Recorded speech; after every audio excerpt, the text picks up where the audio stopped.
Sino ang mag-aakalang ang kamay na nagligtas sa isang imperyo, ang siya ring kamay na itataboy nito na parang basura? Tatandaan niyo ang araw na ito. Darating ang panahon na ang mapang-aping biyanan ay magmamakaawa sa harap ng aking pintuan at ang taksil na asawa kasama ang kanyang mapanlinlang na kabit ay luluhod sa putikan para lang sa isang pirasong tinapay. Ngunit bago mangyari ang matamis na paghuhukom na iyon, kailangan ko munang lasapin ang pinakamaitim na gabi ng aking buhay. Wala kang kwentang babae. Isang hamak na katulong na nagpanggap na senyora. Did you really think that a bastard in your womb could buy you a seat at our table? Ang boses na iyon ni Rafael ay parang latigo na humahagupit sa aking pagkatao sa harap ng daan-daang bisita. Sa gitna ng nagniningning na mga chandelier ng Hacienda Montemayor, nakatayo ako sa entablado na suot ang lumang uniforme ng katulong, ang tanging damit na itinira nila sa akin, matapos nilang sadyang punitin ang aking gown sa backstage. 5 minuto na lang bago magsimula ang formal na turnover ng hacienda sa mga foreign investors. Ang lahat ng media sa Negros ay nakatutok ang mga lente sa akin naghihintay ng aking pagbagsak. Dahan-dahang lumapit si Doña Celestina, ang aking biyanan, na tila isang anghel sa suot niyang mamahaling terno, ngunit ang kanyang mga mata ay puno ng lason. Teodora, huwag mo na kaming pakitang tao. Isuli mo ang kwintas ng pamilya na ninakaw mo. My son deserves a woman of class, not a thief who uses pregnancy as a weapon. Bago pa ako makasagot, lumapit si Mireya, ang pinsan ni Rafael na tila linta kung kumapit sa braso ng aking asawa. Rafael, huwag mo na siyang saktan. Baka ma-stress ang baby, ang totoong tagapagmana na dinadala ko. Ngumiti siya sa akin, isang ngiting puno ng tagumpay habang hinihimas ang kanyang patag pa na tiyan. Hindi ako kumurap. Hindi ako umiyak. Ang bawat salita nila ay itinatala ko sa aking isipan bilang mga utang na paniningilin ko ng may interes. Ramdam ko ang tibok ng puso ng aking anak sa loob ng aking sinapupunan, isang munting mandirigma na hindi ko hahayaang lumaki sa ilalim ng anino ng mga halimaw na ito. Sign it, Thea. Sign the confession. Inihagis ni Rafael ang isang pirasong papel sa aking paanan. Aminin mong nagnakaw ka, aminin mong hindi ko anak yan at baka hindi ko ipatigil ang dialysis ng kapatid mong si Lourdes sa ospital namin. Ito ang kanilang bitag. Isang napakawalang hiyang blackmail. Alam nilang si Lourdes ang tanging kahinaan ko. Ang oras sa dingding ay mabilis na tumatakbo. May 3 minuto na lang bago ang pirmahan ng pinakamalaking kontrata ng hacienda, isang kontratang ako mismo ang nag-ayos ng mga numero sa loob ng 5 taon bilang kanilang sikretong accountant. Huminga ako ng malalim. Tumingin ako sa mga mata ni Rafael, ang lalaking minahal ko, ngunit ngayon ay tila isang estranghero na puno ng dumi. Gusto niyo ng pirma? Tanong ko sa isang boses na kasing lamig ng yelo sa Antarctica. Ibibigay ko sa inyo ang gusto niyo. Yumuko ako at kinuha ang ballpen. Sa bawat hagod ng tinta sa papel, nararamdaman ko ang pagputol ng huling hibla ng ugnayan ko sa pamilyang ito. Nilagdaan ko ang aking kamatayan sa harap ng lahat. Nagbunyi ang mga Montemayor. Nakita ko ang mapanuksong sulyap ni Mireya at ang mapagmataas na tindig ni Celestina. Akala nila ay nanalo na sila. Ngunit may isang bagay silang hindi alam.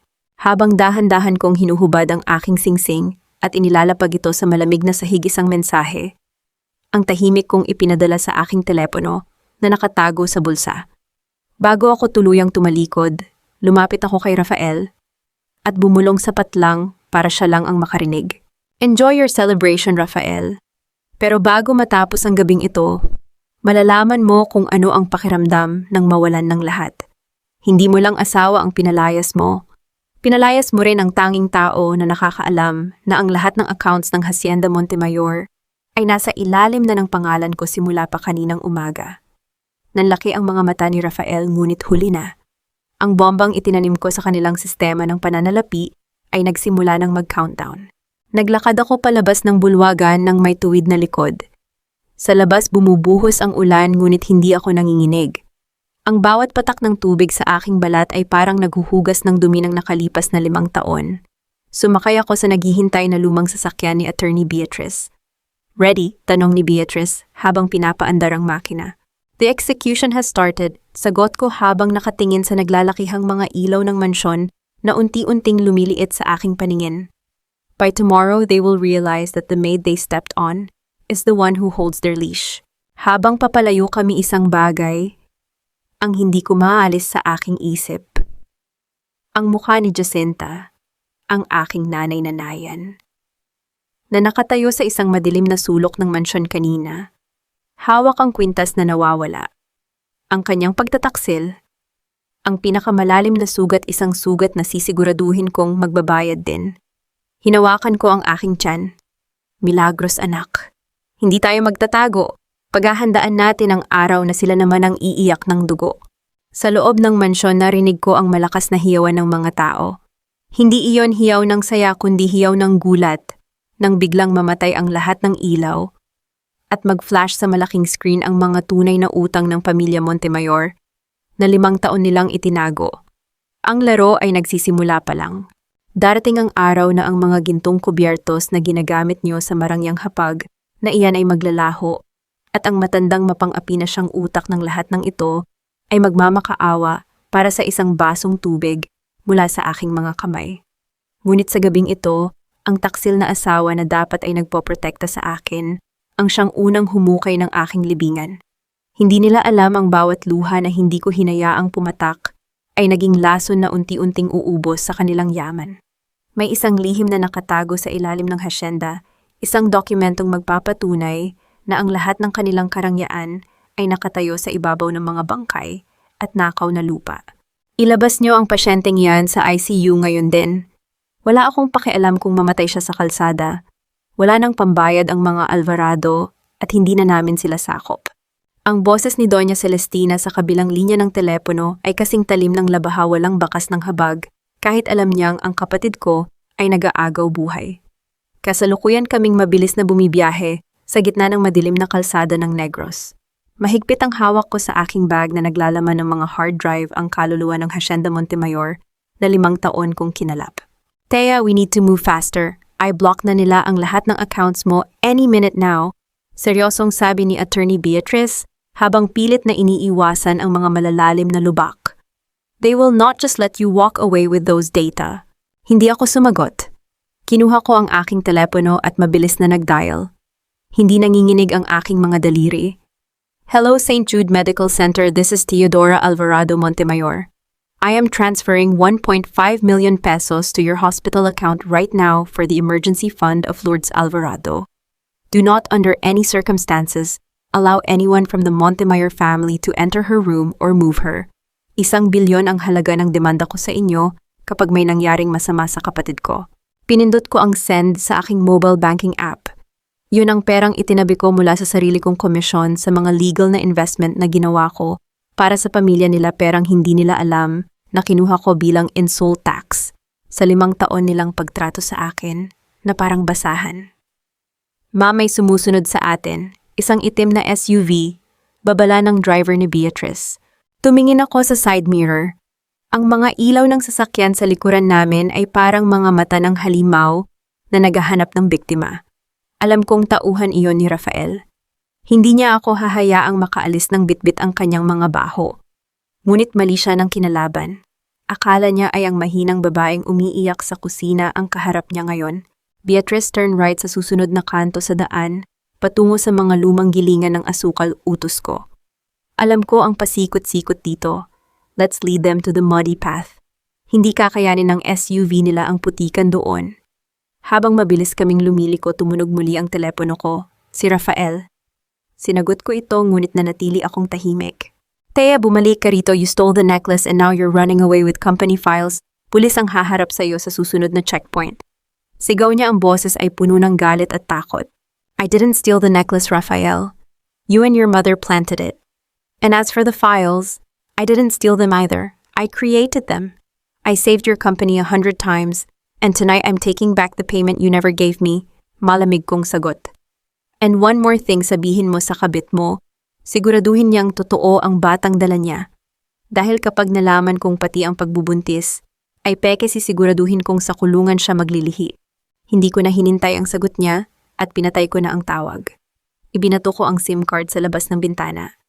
Ang ulan ay lalong lumakas, ang tunog nito sa bubong ng sasakyan ay parang mga tambol na naghahanda para sa digmaan. Naramdaman ko ang biglang pagbagal ng aming sasakyan. Ang putikan sa daan ay tila gustong lamunin ang aming mga gulong. Sa likuran nakita kong huminto ang SUV ng mga Montemayor, hindi na makasulong dahil sa lalim ng putik. Isang maliit na tagumpay, ngunit malayo pa ang aming lalakbayin. Beatrice, kailangan nating makarating sa Pantalan bago mag-3 ng umaga. Ang barko patungong Bicol ay hindi maghihintay, sabi ko habang tinitingnan ang aking relo. 5 oras na lang. Kung hindi kami makakaalis ng isla, siguradong mahuhuli kami ng mga tauhan ni Celestina na may koneksyon sa bawat sulok ng Negros. Bakit Bicol, Thea? Bakit dun mo gustong magtago? Tanong ni Beatrice habang pilit na pinatatakbo ang sasakyan sa gitna ng kadiliman. Dahil doon nagsimula ang lahat, bulong ko. Doon itinago ng tatay ko ang huling piraso ng katotohanan bago siya pinatay sa sunog. Ang Hacienda Montemayor ay hindi lang lupain ng asukal, Beatrice. It's a mass grave of secrets. Nabalot kami ng katahimikan habang ang sasakyan ay patuloy na lumalaban sa putik at dilim. Biglang naramdaman ko ang isang matalim na kirot sa aking puson. Napahawak ako sa aking tiyan. Ang stress ng gabing ito ay nagsisimulang maningil sa aking katawan. Thea, are you okay? You're pale. Bakas ang pag-aalala sa boses ni Beatrice. I'm fine. Kailangan nating magpatuloy. Pilit kong sagot kahit nararamdaman ko ang malamig na pawis na namumuo sa aking noo. Hindi ako pwedeng sumuko ngayon. Hindi rito. Habang papalapit kami sa Pantalan, nakita ko ang mga asul at pulang ilaw ng mga pulis na nakaharang sa tapat ng gate. May checkpoint. At sa tabi ng mga pulis nakatayo ang pamilyar na figura ng kanang kamay ni Celestina, si Mang Gardo, na may hawak na litrato ko. Ang aking huling daan palabas ay sarado na. Anong gagawin natin? Tanong ni Beatrice, ang kanyang boses ay puno ng kaba. Tumingin ako sa paligid. Ang dagat ay madilim at mabagsik, ngunit ito na lang ang tanging pag-asa namin. Kinuha ko ang aking laptop at in-open ang isang file na naka-encrypt. Beatrice, drive straight to the pier. Huwag kang hihinto. I'm going to release the first leak. Kapag kumalat ito sa social media ngayon din magkakagulo ang mga pulis sa dami ng tawag mula sa media. They won't have time to worry about one car. 2 minuto matapos kong i-click ang upload, ang paligid ay nabalot ng ingay. Ang mga radyo ng mga pulis ay nagsimulang mag-ingay ng sabay-sabay. Nakita kong nagkagulo sila, ang atensyon ay nalipat sa kanilang mga devices. Ito na ang pagkakataon namin. Ngunit bago pa kami makalagpas sa checkpoint, isang malakas na tunog ng banggaan ang narinig mula sa likuran namin. Isang sasakyan ang sadyang bumangga sa amin para kami ay mapahinto. Napasandal ako sa upuan, ang paningin ko ay nagdilim sandali. Nang muli kong imulat ang aking mga mata, nakita ko ang isang lalaking bumababa mula sa sasakyang bumangga sa amin. Hindi ito si Rafael, hindi rin ito tauhan ni Celestina. Ito ay si Attorney Salvador, ang abogado ng pamilya na dapat ay nasa Maynila. Ngumiti siya sa akin, isang ngiting nagpapahiwatig na ang impyernong tinatakasan ko ay mas malalim pa kaysa sa inaasahan ko. Going somewhere, Mrs. Montemayor? I believe you have something that doesn't belong to you. Sabi niya habang dahan-dahang lumalapit sa aming bintana. Hawak ang isang baril na nakatago sa ilalim ng kanyang jacket. Ang akala ng mga halimaw na ito, sapat na ang baril at dahas para mapatigil ang isang babaeng wala ng balak pang umatras. Ang hindi nila batid, mas mapanganib ang taong wala ng takot mawalan dahil kinuha na nila ang lahat sa kanya. Tatandaan niyo ang sandaling ito, Attorney Salvador. Ang mga kamay mong humahawak ng gatilyo ay ang mga kamay ring pipirma sa sarili mong warrant of arrest pagdating ng tamang panahon. Ngayon, panoorin niyo kung paano ang isang hamak na katulong ay maglalaho sa harap ng inyong mga mata nang hindi niyo man lang nahahawakan ang dulo ng aking damit. Huwag kang malikot, Thea. I don't want to stain this beer with your blood. Just give me the hard drive and we can end this drama. Ang tinig ni Attorney Salvador ay kasing lamig ng hanging nanggagaling sa dagat. Ang dulo ng kanyang baril ay nakaturo sa bintana ng aming sasakyan habang ang ulan ay patuloy na bumabagsak, lumilikha ng tila mga kristal na tabing sa pagitan namin. Tumingin ako sa kanya hindi dahil sa takot, kundi dahil sa pagkamuhi. Ang akala ko ba ay tapat ka sa batas, attorney, o baka naman mas malaki lang talaga ang bayad sa iyo ni Doña Celestina kaysa sa konsensya mo? Ngumisi siya, isang ekspresyong puno ng kayabangan. Sa mundong ito, Thea, ang batas ay sinusulat ng mga taong may pera. And right now, you are just a criminal on the run. Give it to me. Naramdaman ko ang paghigpit ng hawak ni Beatrice sa manibela. Ang kanyang panginginig ay ramdam ko hanggang sa aking kinauupuan, ngunit ang aking puso, ay tumitibok ng may kakaibang kapayapaan. Ang kapayapaang dulot ng sapat na paghahanda. The drive is encrypted, Salvador. Kahit makuha mo yan, aabutin ka ng 10 taon bago mo mabuksan ang mga files. Pero ang link na in-upload ko kanina, in 5 minutes it will go public. At alam mo ba kung ano ang laman yon? Your private bank records showing the kickbacks you received from the land-grabbing cases 5 years ago. Nakita ko ang panandaliang paghinto ng kanyang paghinga. Ang kanyang maskara ng pagiging kalmado ay bahagyang narekta. You're bluffing. Try me, Hamanko. And while you're thinking about your career ending, look behind you. Isang malakas na busina mula sa isang malaking truck ang pumunit sa ingay ng ulan. Ang truck na puno ng mga sako ng asukal ay sadyang bumangga sa barikada ng pulis sa dulo ng pier na lumikha ng malaking kaguluhan. Ang mga sakada, ang mga manggagawang matagal nang inaapi ng mga Montemayor ay nagsimulang lumabas mula sa dilim. Sila ang mga taong tinulungan ko ng patago sa loob ng maraming taon at ngayon sila ang aking naging pader. Sa gitna ng kaguluhan, isang pamilyar na figura ang lumabas mula sa likuran ni Salvador. Isang matandang babae na nakabalot ng itim na shawl, ang mukha ay puno ng pighati na tila gawa-gawa lamang. Teya anak, ibigay mo na sa kanila. Huwag mo nang pahirapan ang sarili mo. Ang boses ni Jacinta ay pumailan lang sa hangin. Ang aking nanay-nanayan. Ang babaeng nagpalaki sa akin. Ang babaeng naging mitya ng aking pagbagsak sa entablado ng hasyenda. Sa sandaling makita ko ang kanyang mga mata, doon ko nakumpirma ang lahat. Ang bawat paghapos niya sa aking buhok noon, ang bawat payo niya ay bahagi lamang ng isang mahabang laro para protektahan ang kanyang tunay na anak, si Mireya. Nanay Jacinta, pagtawag ko sa kanyang pangalan na parang isang mapait na gamot. O baka mas gusto mong tawagin kitang Mother of the Mistress, alam ko na ang lahat. Alam ko kung bakit mo ipinagpalit ang buhay ko at ng anak ko para kay Mireya. Natigilan ang matanda. Ang kanyang mga labi ay nanginig ngunit walang salitang lumabas. Teya, hindi mo naintindihan. Pagtatangka niya ngunit itinaas ko ang aking kamay para patigilin siya. Wala na akong kailangang intindihin. Ang utang na loob ko sa iyo ay bayad na. Simula sa gabing ito, wala ka ng anak na ang pangalan ay Teya. At ikaw, Salvador, tell Celestina, the interest for her debts starts tonight. Sa isang iglap, inapakan ni Beatrice ang gasolina. Ang ungol ng makina ay muling nabuhay at ang aming sasakyan ay humarurot patungo sa gilid ng pantalan, hindi sa gate, kundi sa mismong rampa, kung saan naghihintay ang isang maliit na speedboat na hindi rehistrado sa anumang pantalan. Narinig ko ang sigawan sa likuran namin, ang tunog ng mga paa na humahabol sa semento at ang galit na utos ni Salvador. Ngunit ang aming sasakyan ay hindi huminto hanggang sa marating namin ang gilid ng tubig. Mabilis kaming bumaba ni Beatrice. Ang bawat hakbang ko ay ramdam ang bigat ng aking tiyan, ngunit ang aking isip ay nakatutok lamang sa dagat. Sumakay kami sa bangka at sa loob ng ilang segundo, ang aming sasakyan ay iniwan naming nakaharang sa daan upang hindi sila agad makasunod. Habang ang speedboat ay mabilis na humihiwa sa malalaking alon ng dagat, lumingon ako sa huling pagkakataon. Nakita ko ang maliit na figura ni Jacinta na nakatayo sa ilalim ng ulan, tila isang anino ng nakaraan, na unti-unting nilalamon ng dilim. Wala akong naramdamang awa. Wala akong naramdamang lungkot. Ang tanging naroon ay ang malamig at matalim na determination.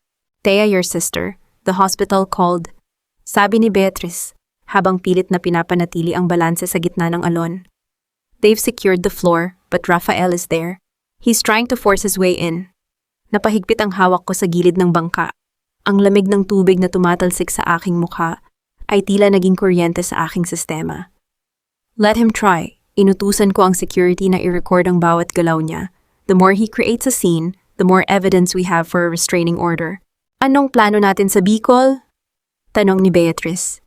Hahanapin natin ang katarungang hindi maibigay ng Negros. Sagot ko habang nakatingin sa malayo, kung saan ang kidlat ay paminsan-minsang nagbibigay ng liwanag sa madilim na abot-tanaw. At sisiguraduhin kong sa susunod na makita nila ako, hindi na sila makakatanggi sa mga kondisyon ko. Ngunit sa gitna ng aming mabilis na paglayo, isang kakaibang tunog ang narinig mula sa ilalim ng aming bangka. Isang tunog ng mekanikal na pag-ikot na tila may sumusunod sa amin mula sa ilalim ng tubig. Hindi kami mag-isa sa gitna ng dagat. Biglang namatay ang makina ng aming speedboat. Ang katahimikan ng karagatan ay biglang naging nakakabingi-tanging ang hampas ng mga alon ang naririnig. Sa gitna ng dilim isang malaking barko ng Coast Guard na alam kong nasa ilalim ng bulsa ni Celestina ang dahan-dahang lumabas mula sa likod ng isang malaking bato. Ang mga malalakas na spotlight nito ay tumutok sa aming maliit na bangka na nagmukhang isang maliit na insekto sa gitna ng entablado. Teodora Alvarado, this is the Philippine Coast Guard. Turn off your engines and prepare to be boarded. We have a warrant for your arrest for qualified theft and kidnapping of a minor. Kidnapping nanlamig ang buong katawan ko. Isang mabilis na pag-iisip at naintindihan ko na ang kanilang laro.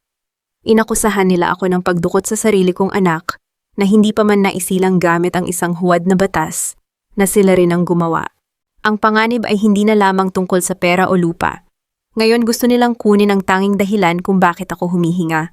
Akala nyo ba ay ganun kadaling igapos ang isang pusong matagal nang binitay ng inyong kawalang hiyaan? Nagkakamali kayo kung sa tingin nyo ay luluha ako sa harap ng inyong mga baril. Ang bawat silaw ng spotlight na ito ay hindi ko tinitingnan bilang banta, kundi bilang isang pagkakataon upang ipakita sa buong mundo ang dumi na ikinubli nyo sa loob ng isang siglo. Captain Valdez, siguraduhin mong sapat ang tibay ng iyong krudo. Dahil ang bagyong paparating ay hindi nanggagaling sa langit kundi sa galit ng isang inang inagawan ng lahat. Teodora Alvarado, huwag mo nang pahirapan ang sarili mo. Sumuko ka na ng maayos kung ayaw mong masaktan ang dinadala mo. Ang boses ng opisyal mula sa malakas na speaker ng barko ay nangingibabaw sa ingay ng ulan. Dahan-dahan akong tumayo sa gitna ng aming maliit na speedboat. Kahit ramdam ko ang hapdi sa aking puson at ang panginginig ng aking mga binti, dahil sa lamig pinanatili kong tuwid ang aking likod. Tiningnan ko ang malaking barko ng Coast Guard na tila isang dambuhalang nangingisda ng maliit na tilapia. Kidnapping Captain, ang boses ko ay hindi nanginig salamat sa microphone na ikinabit ni Beatrice sa aking damit. Paano magiging kidnapping ang pagdadala ko sa sarili kong anak? O baka naman ang tinutukoy nyo ay ang pagkidnap ni na Rafael at Celestina sa hustisya. May warrant kami, Thea, qualified theft of family heirlooms and assets. Give us the hard drive and the jewels and we will take you in safely, sagot ni Valdez. Nakita ko ang mga tauhan niyang nagsisimulang ihanda ang rampa para pumasok sa aming bangka. Lumingon ako kay Beatrice. Live na ba, tot, bulong ko? Tumango siya, ang kanyang mga mata ay nakatutok sa kanyang tablet. 5,000 viewers and counting, Thea. Nakashare na rin sa mga major news outlets sa Manila. They are watching this in real time. Humarap muli ako sa spotlight. Itinaas ko ang aking kanang kamay na walang hawak kundi ang aking telepono. Panoorin niyo ang lahat. Ang mga taong ito ay hindi nagpapatupad ng batas. Sila ay mga bayarang tauhan ng Hacienda Montemayor, Captain Valdez. Ang warrant mo ay peke dahil wala pang desisyon ng korte sa kasong isinampa niyo kanina lamang gabi. You are violating my rights on national television. Nakita ko ang pag-aatubili sa mga kilos ng mga tauhan ni Valdez. Sa panahon ng social media, ang katotohanan ay mas mabilis pa sa bala. Hindi nila ako pwedeng saktan ng walang saksi. Kaya hindi mo ito mapapanalo sa ingay lang, sigaw ni Valdez, na tila nagsisimula ng mawala ng pasensya. Hindi lang ito ingay, Captain. Ito ay ang tunog ng inyong pagbagsak. Malamig kong sagot. Beatrice now. Sa isang iglap, isang malakas na puting usok ang lumabas mula sa likuran ng aming bangka. Mga smoke flares na itinago namin para sa ganitong pagkakataon. Ang makapal na usok ay agad na bumalot sa aming paligid dahilan upang mawala ang focus ng kanilang mga spotlight.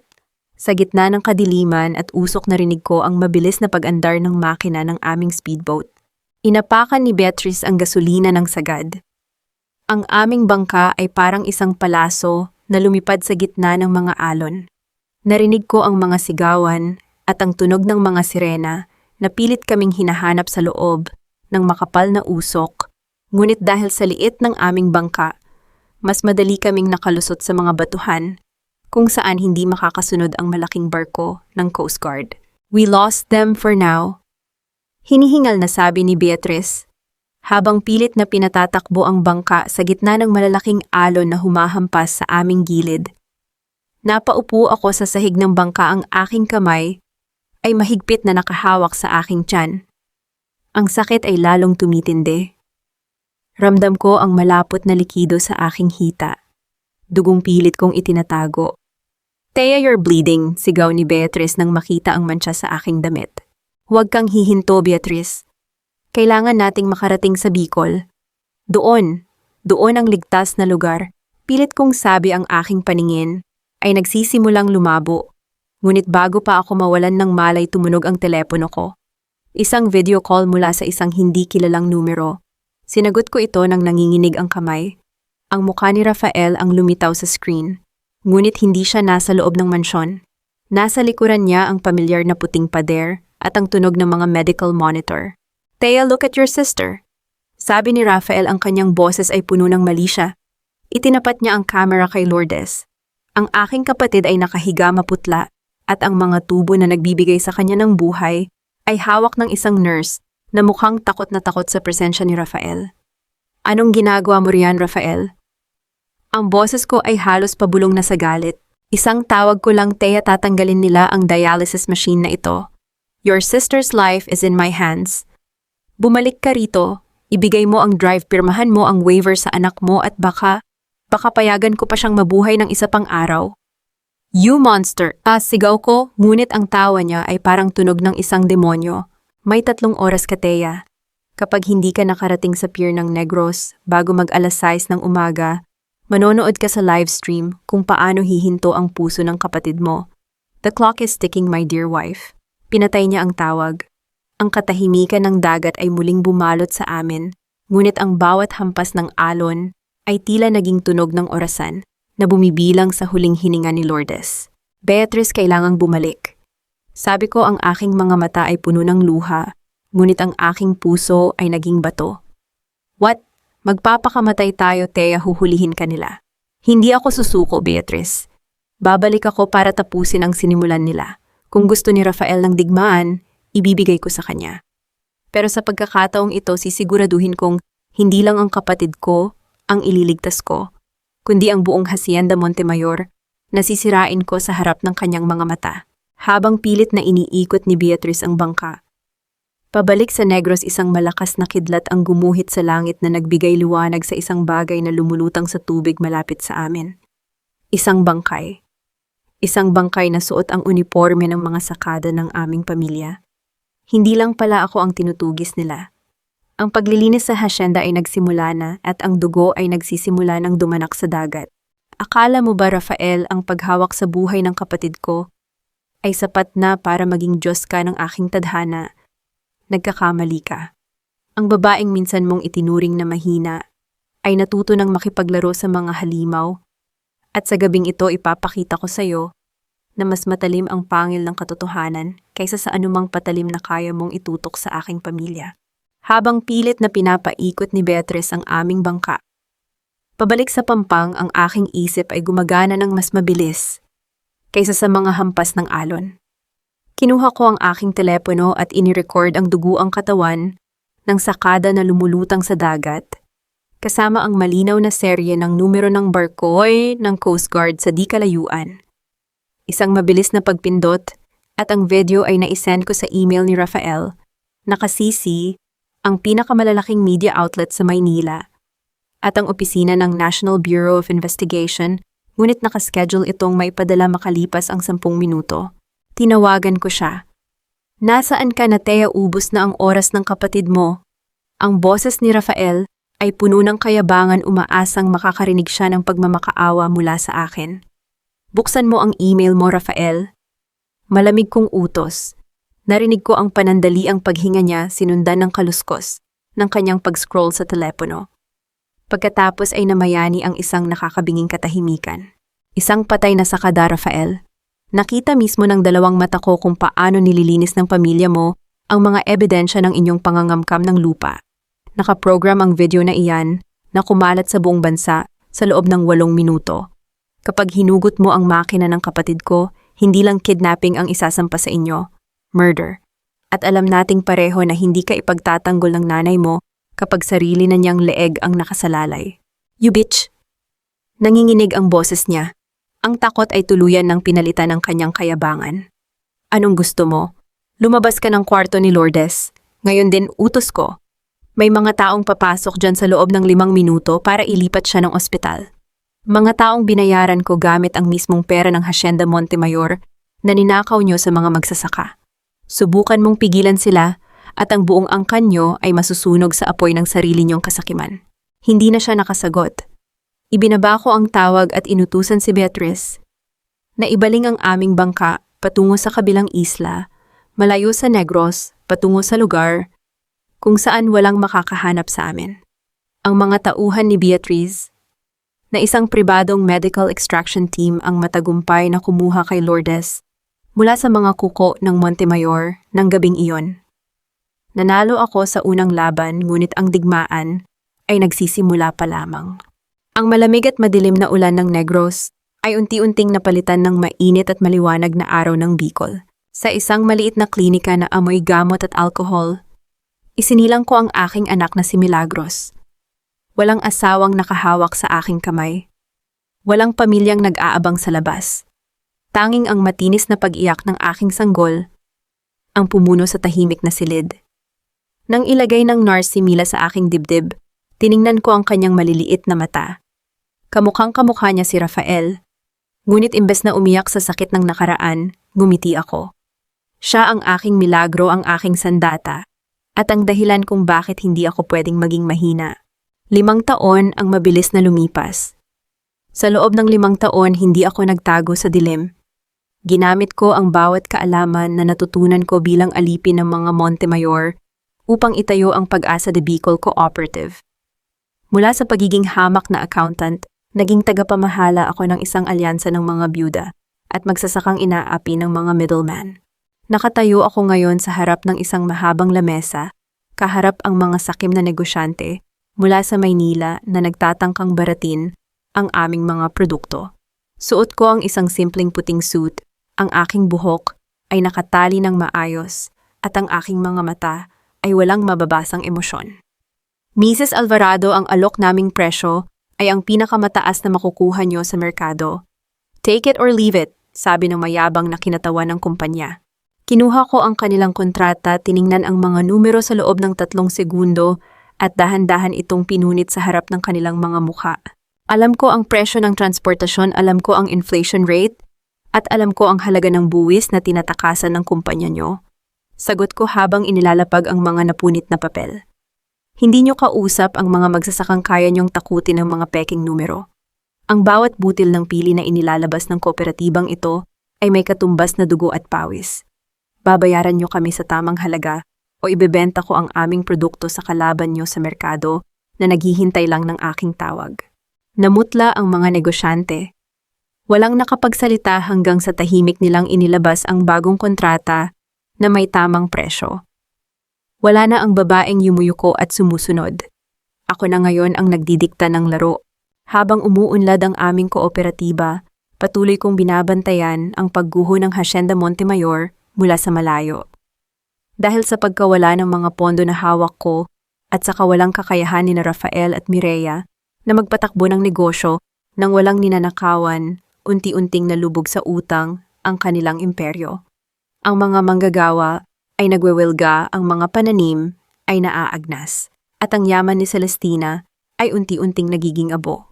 Isang hapon habang tinutulungan ko si Mila na magkulay ng kanyang drawing book, pumasok si Beatrice sa aking opisina. May hawak siyang isang makapal na kayumangging sobre na may selyo ng gobyerno. Dumating na teyat, sabi ni Beatrice, ang kanyang mga mata ay nagniningning sa tuwa at pananabik. Ang Hacienda Montemayor ay isa sa ilalim na sa sapilitang audit ng bangko dahil sa bilyon-bilyong utang nila. Kinuha ko ang sobre at dahan-dahang binuksan ang nilalaman. Binasa ko ang opisyal na sulat mula sa Department of Agriculture at sa pambansang bangko. Ang mga letra sa papel ay tila musika sa aking mga mata. Naghahanap sila ng isang matatag na kooperatiba na sasagip at mag-o-audit sa mga natitirang ari-arian ng mga Montemayor, pagpapatuloy ni Beatrice. At ang Pag-asa de Bicol ang napili ng Board of Directors. Ibinaling ko ang aking paningin kay Mila, na inosenteng gumuhit ng isang malaking araw sa kanyang papel. Pinunasan ko ang maliit na mantsa ng kulay sa kanyang pisngi. Ang panahong hinihintay ko ay dumating na. Ihanda mo ang ating mga abogado at ang lahat ng financial records na nakuha natin 5 taon na ang nakakalipas. Beatrice Pepon, utos ko habang dahan-dahang tumatayo. Babalik tayo sa Negros. At sa pagkakataong ito, hindi ako papasok sa mansyon bilang isang katulong kundi bilang kanilang pinakamasamang bangungot. Ang mabigat na pinto ng boardroom ng Hacienda Montemayor ay gawa sa pinakamahal na kahoy nang nara isang simbolo ng kapangyarihang hindi kailanman nabali sa loob ng isang siglo. 5 taon na ang nakararaan, bawal akong tumapak sa kwartong ito maliban na lamang kung may dala akong basahan o tray ng kape para sa mga taong nag-aakalang sila ang may-ari ng mundo.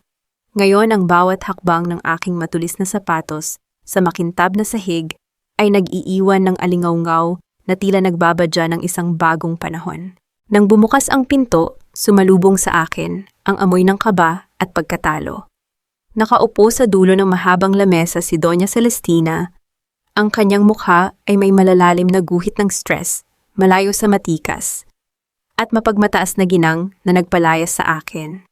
Sa kanyang tabi ay si Rafael, mukhang puyat, ang buhok ay gulo, at ang mga mata ay may bakas ng matagal na pagkalunod sa alak. At syempre hindi mawawala si Mireya na nakasuot pa rin ng mga alahas na binili mula sa nakaw na yaman ng mga manggagawa. Lahat sila ay natigilan. Ang inaasahan nilang darating ay ang kinatawan ng gobyerno at ang CEO ng Pag-asa de Bicol, nasasagip sa kanilang naghihingalong asyenda. Hindi nila inaasahan na ang babaeng papasok ay ang hamak na katulong na itinapon nila sa putikan. Anong ginagawa ng babaeng ito rito? Mabilis na tumayo si Celestina, ang kanyang panginginig ay pilit itinatago sa likod ng kanyang matalim na boses. Security. Paano nakapasok ang magnanakaw na ito sa loob ng aking asyenda? Ngumiti si Mireya, isang mapanuksong ngiti na pilit na ginagawang biktima ang kanyang sarili. Lumapit siya kay Rafael at humawak sa braso nito. Rafael, baka naman bumalik siya para humingi ng limos. Alam mo naman mahirap ang buhay ng isang single mother na walang pinag-aralan. Kaya kung kailangan mo ng trabaho sa kusina, pwede kitang ihanap, pero huwag ka namang manggulo sa isang importanteng meeting. Hindi nagbago ang timpla ng aking mukha. Dahan-dahan akong naglakad patungo sa kabilang dulo ng lamesa sa mismong upuang katapat ng kay Celestina. Hinila ko ito at tahimik na naupo. Inilalapag ang isang makapal na folder sa ibabaw ng salamin. Sit down, Doña Celestina. You are wasting your remaining breath on threats you can no longer afford to execute. Malumanay, ngunit malamig kong utos. Tumingin ako kay Rafael na hanggang ngayon ay nakatitig lamang sa akin, tila nakakita ng isang multo. Ang kanyang mga labi ay bahagyang nakaawang, hindi makapaniwala sa pagbabagong nasa kanyang harapan. Tea, ikaw ba ang... Nahihirapang bigkas ni Rafael. Ako ang CEO ng Pag-asa de Bicol. Pagpapatuloy ko, hindi binibigyan ng puwang ang kanyang sentimiento. At ako rin ang may hawak ng dokumentong magpapasya kung ipapasubasta ng bangko ang bawat ektarya ng lupang kinatatayuan nyo ngayon or kung papayagan ko kayong maging mga empleyado sa sarili niyong asyenda. Namutla si Celestina. Ang kanyang panga ay tila nanigas, ngunit ang kanyang pagmamataas ay hindi pa rin tuluyang namamatay. Isang malaking kahibangan. Hindi ko isusuko ang kumpanyang ito sa isang katulong na ginamit lamang ang aking anak. Kami ang mga Montemayor. Montemayor ka nga pero wala ka ng pera. Sagot ko habang binubuksan ang folder. Ayon sa inyong audited financial statements na pilit niyong itinatago sa board, mayroon kayong 2 bilyong pisong utang. Ang inyong mga pananim ay naagnas sa bukid dahil nag-strike ang mga sakada na 3 buwan nyo nang hindi pinapasweldo. At ikaw, Mireya, binaling ko ang malamig kong tingin sa babaeng pilit nagtatago sa likod ni Rafael. Mayroon kang 50 milyong pisong unexplained cash withdrawals mula sa charity fund ng kumpanya. Gusto mo bang pag-usapan natin yan sa harap ng mga pulis? Aswatay patpakupo. Ang mapang-asar na ngiti ni Mireya ay mabilis na naglaho.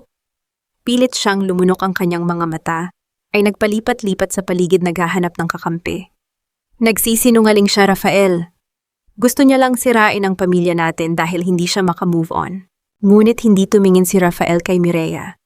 Ang kanyang mga mata ay nakapako sa akin puno ng matinding pagsisisi at katanungan. Dahan-dahan siyang tumayo, naglakad patungo sa coffee maker sa gilid ng kwarto at nagsalin ng mainit na kape sa isang porselanang tasa. Ang kanyang mga kamay ay nanginginig habang inilalapag niya ito sa aking harapan. Thea, I'm sorry. Please let's talk about this calmly. Gusto kong bumawi. Uminom ka muna, paborito mo ang blend na ito. Di ba? Ang boses niya ay halos nagmamakaawa. Tiningnan ko ang umuusok na kape at pagkatapos ay tiningnan ko siya ng diretso sa mga mata. Walang galit, walang luha, tanging isang napakalamig na pader ng yelo. I don't drink with people I don't trust. Sagot ko at dahan-dahan kong itinulak ang tasa pabalik sa kanya. At nandito ako para sa negosyo, Rafael, hindi para sa isang peking closure. Ibinaling ko muli ang atensyon kay Celestina. Narito ang aking mga kondisyon. Una, bubuksan niyo ang lahat ng financial books niyo sa aking mga auditor. Pangalawa, ibabalik niyo ang mga titulo ng lupa sa mga pamilyang ilegal niyong pinaalis. 5 taon na ang nakararaan. At pangatlo, tatanggalin niyo ang lahat ng karapatan ni Mireya sa kahit anong pondo ng kumpanya. Kapag hindi kayo pumirma ngayon din, tatawagan ko ang bangko at ipapa-freeze ko ang lahat ng natitira niyong accounts bago mag-alas 5 ng hapon. Hindi ako pipirma. Sigaw ni Celestina, ang kanyang kamay ay humampas sa lamesa. Kung gayon, maghanap na kayo ng malilipatang bahay. Good afternoon. Tumayo ako nang walang pag-aatubili, isinara ang folder at nag-ayos ng aking suit. Habang tumatayo ako, nahawi ang kwelyo ng aking damit na naglantad sa isang simpleng kwintas na may pendant ng isang lumang brilyante, isang eksaktong kopya ng heirloom na ibinintang nila sa akin na ninakaw ko. Nakita kong nanlaki ang mga mata ni Mireya. Ang kanyang paghinga ay naging mabigat at napaatras siya na tila nakakita ng isang sumpa. Alam niya sa sarili niya kung saan niya itinago ang orihinal at ang pagkakita sa replikang ito ay isang tahimik na babala na alam ko ang lahat ng kanyang mga kasalanan. Naglakad ako palabas ng boardroom, hindi na lumilingon sa kaguluhang iniwan ko sa loob. Ang tunog ng mga pagtatalo ni na Celestina, Rafael at Mireya ay parang matamis na musika na umaalingaw sa pasilyo. Paglabas ko sa maluwag at marangyang lobby ng mansyon, naramdaman ko ang isang pamilyar na kaba. May mabilis na mga yabag na sumunod sa akin, si Rafael. Thea, wait please, kailangan nating mag-usap. Gusto kong malaman kung totoong buhay ang bata, kung totoong may anak tayo. Hindi ako huminto sa paglalakad. Ngunit sa hindi kalayuan sa tapat ng isang malaking painting ng mga naunang Montemayor, nakatayo ang isang maliit na batang babae na may bitbit na isang libro. Si Mila. Isinama ko siya dahil ipinangako ko sa kanya na ipapakita ko ang lugar kung saan ako nagtrabaho noon. Nang marinig ni Mila ang mga boses, lumingon siya. Huminto si Rafael sa paglalakad, tila napako ang kanyang mga paa sa sahig. Ang kanyang paningin ay nahulog sa maliit na bata. Ang katahimikan sa lobby ay naging nakakabingi. Tiningnan ni Rafael si Mila at tiningnan ni Mila si Rafael. Ang kanilang mga mata, ang hugis, ang kulay, pati na ang paraan ng pagkunot ng kanilang mga noo kapag naguguluhan ay iisang-iisa. Ang dugo ng mga Montemayor ay hindi kailanman maitatago at sa sandaling iyon, alam ni Rafael na ang lahat ng kasinungalingan ni Mireya tungkol sa aking katapatan ay isang malaking kasalanang hinding-hindi na niya mabubura. Tila huminto ang mundo sa loob ng marangyang lobby ng Hacienda Montemayor. Ang bawat tibok ng aking puso ay nararamdaman ko hanggang sa dulo ng aking mga daliri, ngunit nanatiling pa ako ang aking mga paa sa malamig na sahig. Tinitigan ni Rafael si Mila na tila isang taong nagising mula sa isang mahabang bangungot at napadpad sa isang katotohanang hindi niya kayang tanggapin. Ang kanyang panga ay nanginig, at ang kanyang mga kamay na kanina ay may hawak na tasa ng kape, ay dahan-dahang bumagsak sa kanyang gilid. Thea, siya ba? Ang boses ni Rafael ay halos isang bulong puno ng takot at hindi maipaliwanag na pag-asa. Bago pa man siya makahakbang palapit, mabilis kong hinila si Mila sa aking likuran. Hindi ko hahayaang mahawakan ng maruming kamay na iyon ng aking anak. Don't even think about it, Rafael. Huwag mo siyang ituring na parang isang property na maaari mong kilalanin kung kailan mo lang gusto. Biglang sumulpot si Mireya mula sa boardroom, ang kanyang mukha ay pulang-pula sa galit at inggit. Anong drama ito? Isang bata na kamukha mo lang, Rafael. At naniniwala ka na libo-libo ang bata sa Negros. Baka kung sinong driver lang ang kinalantarin niyan sa Bicol. Sigaw niya ang kanyang boses ay pumailan lang sa buong lobby dahilan upang mapatingin ang mga empleyado. Mireya, manahimik ka. Bulyaw ni Rafael isang reaksyong hindi ko inaasahan mula sa kanya. Lumingon siya sa akin, ang mga mata ay namumuo ang luha. Teya, please. Kailangan kong malaman. Wala kang kailangang malaman. Malamig kong sagot. Inakay ko si Mila patungo sa labas. Ang batang ito ay may pangalan at ang apelyido niya ay Alvarado. Wala siyang kinalaman sa bulok na linyada ng mga Montemayor. Ngunit hindi doon nagtapos ang gabi. Akala ni Mireya ay matatalo niya ako sa loob ng boardroom, kaya dinala niya ang laban sa labas sa mundo ng chismis at social media kung saan siya ang reyna. Kinabukasan, habang nasa loob ako ng aking opisina sa kooperatiba, mabilis na tumunog ang aking telepono. Ang screen ay napuno ng mga notifications mula sa social media. Isang video ang nag-viral. Ang boses ni Aling Bebang, ang kilalang chismosa sa barangay, na may sariling vlog, ay nangingibabaw habang ipinapakita ang isang malabong litrato ni Mila sa eskwelahan. Mga kamarites, may balita tayo tungkol sa nagbabalik na maid-turned-CEO. Akala niyo ba ay malinis ang yaman niya? Ang balita, ang batang daladala niya ay anak sa isang driver na binayaran niya para magpanggap na anak ng mga Montemayor para makascam ng pera. Kawawang bata, ginagawang tool para sa ambisyon ng nanay. Naramdaman ko ang pag-akyat ng dugo sa aking ulo, hindi dahil sa hiya, kundi dahil sa galit para sa aking anak. Hindi ako umiyak. Sa halip, kinuha ko ang aking laptop at tinawagan ang aking legal team. Beatrice, ihanda ang demanda para sa cyber libel at child abuse laban kay Bernarda Macaraig. At hanapin mo ang bank account records ni Aling Bebang. Siguraduhin mong mahanap ang koneksyon nito kay Mireya Sarmiento. Hindi ko hinintay ang pulis. Ako mismo ang pumunta sa sari-sari store ni Aling Bebang kung saan siya kasalukuyang nagla-livestream sa harap ng kanyang mga tagasunod. Ang tunog ng aking sapatos sa semento ay naging hudyat ng pananahimik ng mga tao sa paligid. O heto na pala ang bida ng ating kwento. Mayabang na sabi ni Aling Bebang, itinutok ang kanyang camera sa aking mukha. Anong say mo, Teya, totoo ba na galing sa nakaw ang puhunan mo? Hindi ako kumibo. Dahan-dahan kong inilabas ang isang makapal na sobre at inilapag ito sa kanyang counter. Pagkatapos ay lumingon ako sa kanyang camera, diretsong tumingin sa libo-libong nanonood. Bernarda, narito ang records ng bank transfer na natanggap mo kahapon ng hapon. 300,000 piso mula sa isang dummy account na pag-aari ni Mireya Sarmiento. At narito rin ang subpena para sa kasong isinampa ko laban sa iyo sa Regional Trial Court.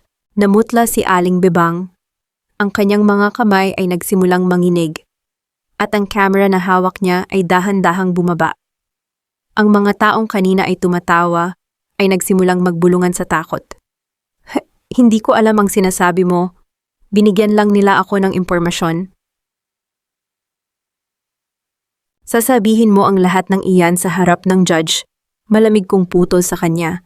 Lumapit ako sa kanya, ang aking boses ay sapat lang para marinig niya at ng kanyang live stream. Ang huling taong gumamit sa anak ko para sa kanilang interes ay kasalukuyang namimilipit sa utang. Huwag mong isipin na palalagpasin ko ang ginawa mo. Bago pa man ako makatalikod, isang itim na SUV ang huminto sa tapat namin. Bumaba si Rafael, hawak ang isang puting sobre. Ang kanyang mukha ay puno ng determinasyon na ngayon ko lang nakita. Teya, tama na ang ingay na ito, sabi ni Rafael tinitingnan ang paligid. Lumingon siya kay Aling Bebang ng may pandidiri. And you, Bernarda, wait for our family's lawyers. Hindi ko hahayaang madungisan ang pangalan ng anak ko. Anak ko. Ang salitang iyon ay parang isang lason sa aking pandinig. Lumingon si Rafael sa akin, iniaabot ang sobre. Kung gusto mong matigil ang lahat ng chismis na ito, kaya gawin natin ang DNA test.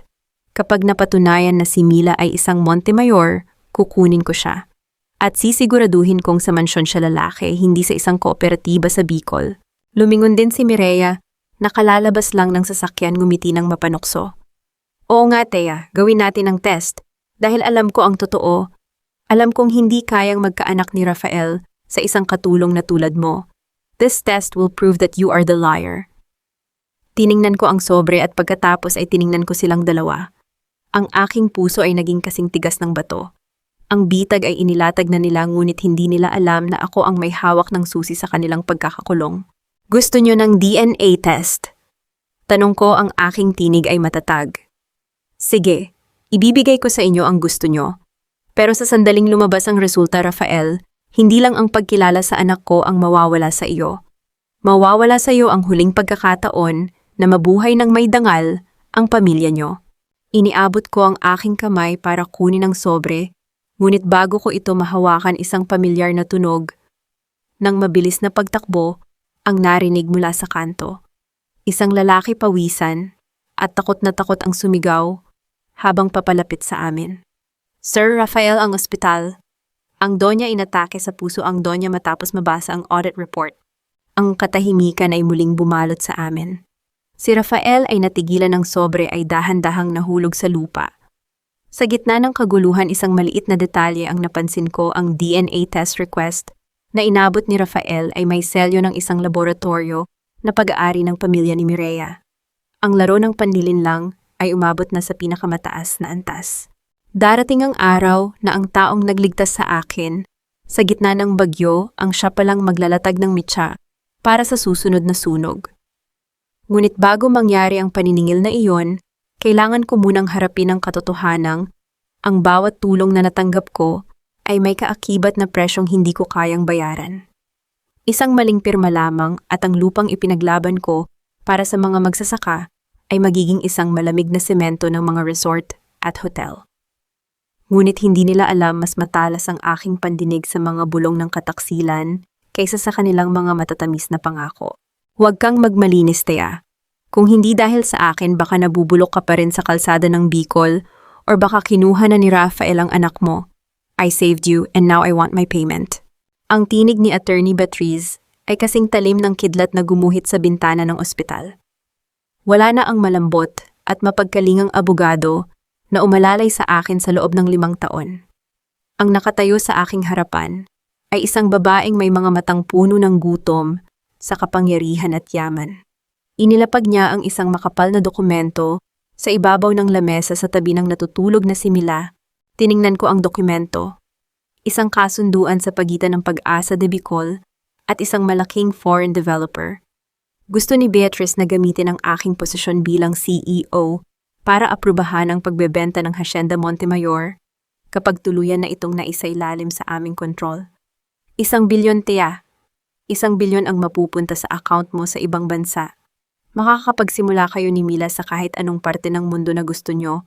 Dagdag niya, ang boses ay tila isang ahas na nambubulong sa paraiso. Nanatili akong tahimik. Dahan-dahan kong inayos ang kumot ni Mila, sinisiguradong hindi siya magigising sa tensyon sa loob ng silid. Ang aking puso ay tila naging isang pirasong yelo. Nararamdaman ko ang bawat paghinga ni Mila at ang bawat tibok ng aking pulso ay nagpapaalala sa akin kung bakit ako narito. Ang akala ko ba ay gusto mong makamit ang katarungan para sa tatay mo, Beatrice? Tanong ko nang hindi tumitingin sa kanya. Sabi mo gusto mong patunayan na ikaw ang tunay na tagapagmana ng mga Montemayor. Tumawa siya nang maikli isang tunog na walang bakas ng saya. Ang katarungan ay para lamang sa mga taong walang pera, Tea. I want the inheritance, yes. Pero hindi ko kailangan ng lupang puno ng dumi at mga magsasakang amoy araw. I want the cash value. Kapag naibenta ang hacienda, I can finally leave this God-forsaken place and live like a queen. Humarap ako sa kanya, ang aking mga mata ay walang mababasang takot. Ang presyo ng kalayaan mo ay ang buhay ng daan-daang pamilya na nagtatrabaho sa hacienda. Gagamitin mo ako para palayasin sila. Business is business, Tea. Huwag kang umakting na parang santa. You married Rafael for a motive, didn't you? Lumapit siya sa akin, ang amoy ng kanyang mamahaling pabango ay tila sumasakal sa hangin. Sign the paper. If you don't, I will release the records showing that you manipulated the cooperative's funds to support your lifestyle in Bicol. Sisirain ko ang reputasyong pinaghirapan mo. Hindi ako kumurap. Ang records na sinasabi mo ay ang mga audit reports na ako mismo ang gumawa para protektahan ang pera ng mga magsasaka. Subukan mong ilabas iyan at makikita ng lahat kung sino ang tunay na nagtangkang magnakaw sa kaban ng kooperatiba. Napatigil siya. Ang kanyang mukha ay bahagyang namula sa galit. Hindi niya inaasahan na mayroon akong kopya ng bawat transaksyong dumaan sa kanyang mga kamay. Ngunit bago pa siya makapagsalita, ang tunog ng pagbukas ng pinto ay pumutol sa aming pagtatalo. Pumasok ang isang nurse mukhang balisa. "Ma'am Thea, gising na po si Doña Celestina sa ICU. Hinahanap po kayo at si Sir Rafael." Tumingin ako kay Beatrice. Isang mapait na ngiti ang sumilay sa aking mga labi. "Mukhang tapos na ang oras ng negosasyon natin, attorney. I have a family legacy to finish." Mabilis akong lumabas ng silid, iniwan ng isang nanggagalaiting Beatrice. Ngunit habang naglalakad ako sa pasilyo ng ospital patungo sa ICU, naramdaman ko ang isang kakaibang kutob. Bakit biglang nagpakita ng kulay si Beatrice? May alam ba siya tungkol sa kasaysayan ng aking pamilya na hindi ko pa alam? Nang marating ko ang tapat ng silid ni Celestina, nakita ko si Rafael na nakatayo sa labas. Ang kanyang mga kamay ay nakasandal sa pader at ang kanyang ulo ay nakayuko. Sa sandaling marinig niya ang aking mga yabag, mabilis siyang tumingala. "Thea, ayaw niyang makita ang mga doktor. Ayaw niyang makita ang mga abogado. Ikaw lang ang hinihingi niya." Sabi ni Rafael, ang kanyang boses ay basag tila isang batang nawawala. "Hindi ko siya pupuntahan para patawarin, Rafael," sabi ko habang tinitingnan ang pinto ng ICU. "Pupuntahan ko siya para makuha ang huling piraso ng katotohanan." Pumasok ako sa loob. Ang tunog ng mga medical monitor ay ang tanging nagbibigay ng ingay sa malamig na silid. Doon nakahiga ang dati ay makapangyarihang Doña Celestina Montemayor. Ang kanyang mukha ay tila naging papel sa kaputian at ang kanyang mga mata, bagamat pagod, ay nanatiling matalas nang makita ako. Lumapit ako sa kanyang gilid. Hindi ako nagsalita.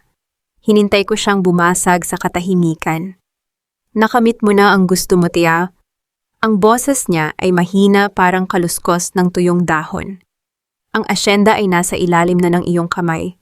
Ang aking anak ay lugmok sa kahihiyan. Masaya ka na ba?" "Hindi ako narito para sa kaligayahan, Doña Celestina." Malamig kong sagot. "Narito ako para malaman ang tungkol sa gabi ng sunog. Sino ang nag-utos kay Beatrice na itago ang mga dokumento nung gabing iyon? Natigilan ang matanda. Isang mahabang buntong hininga ang kumawala sa kanyang dibdib na nagdulot ng mabilis na pag-atig ng monitor sa kanyang tabi. "Beatrice?" Ang batang iyon ay kasing talim ng kanyang ama. Akala niya ay hindi ko alam ang ginagawa niya. Akala niya ay siya ang nagmamay-ari ng katotohanan. Biglang bumukas ang pinto at pumasok si Rafael. Hindi niya napansin na nag-uusap kami ng seryoso. "Mom, you need to rest. Thea, please, let's just end this for tonight." Tumahimik ka, Rafael.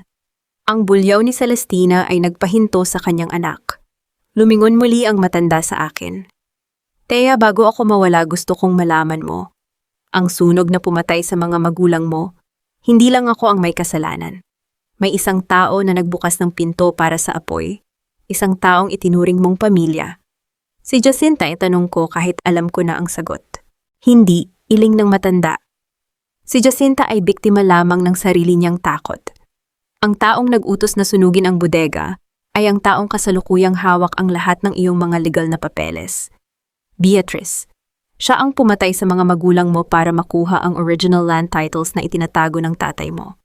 Naramdaman ko ang paglamig ng aking buong katawan. Ang mundo ay tila umikot ng pabaliktad.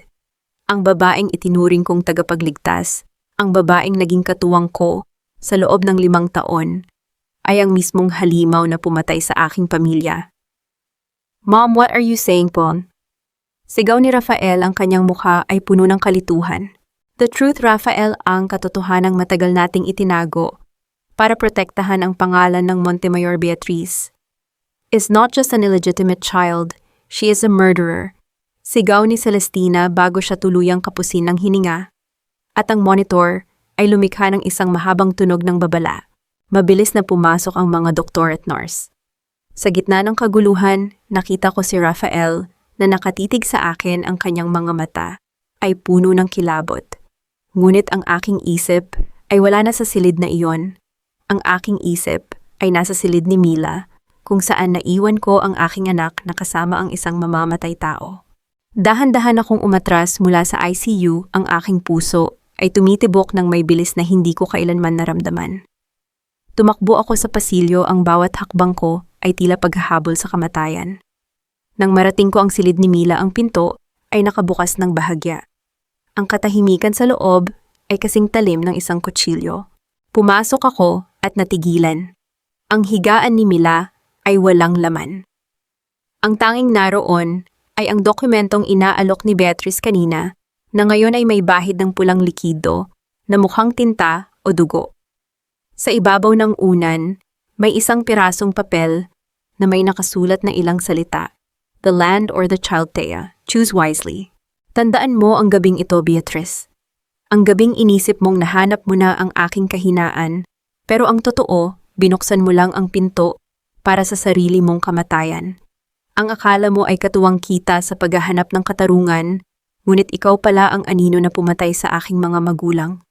Huwag kang kukurap dahil ang bawat segundong lumilipas ay isang hakbang patungo sa impyernong ako mismo ang naghanda para sa iyo. Ang peking tagapagligtas ay sa dulo rin ng aking bitayan, matatagpuan ang kanyang hantungan.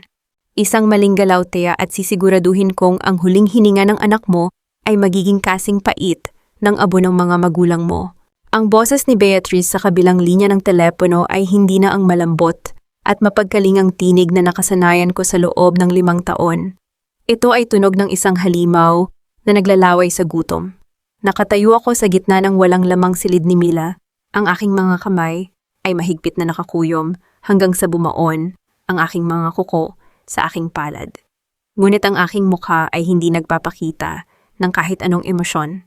Ang aking luha ay tuyo na pinalitan ng isang malamig at matalim na lohika. Nasaan ang anak ko, tanong ko? Ang boses ko ay kasing tibay ng bakal. Nasa lugar kung saan nagsimula ang lahat, Thea. Sa lumang bodega ng asukal sa hangganan ng hacienda. Dalhin mo ang orihinal na ledger at ang pirmadong kasunduan ng pagbebenta ng lupa. May 30 minuto ka. Kapag nakakita ako ng kahit isang pulis, hindi mo na makikita ang ngiti ni Mila. Pinatay niya ang tawag. Ang katahimikan sa silid ay tila sumasakal sa akin, tanging ang tunog ng hangin na humahampas sa bintana ang naririnig. Sa tabi ko nakatayo si Rafael, ang kanyang mukha ay puno ng kilabot at pagsisisi. Thea, tatawag ako ng security, tatawag ako ng pulis pagtatangka ni Rafael.